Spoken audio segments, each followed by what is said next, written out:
உந்தன் அழகை பேசும் தென்றல் பூவின் வாசம் வீசும்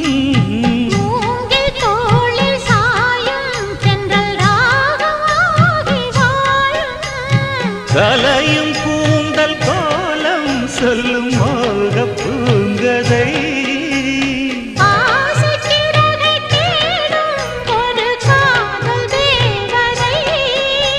சொந்தம் இது சொர்க்கம் என வந்தது அருகே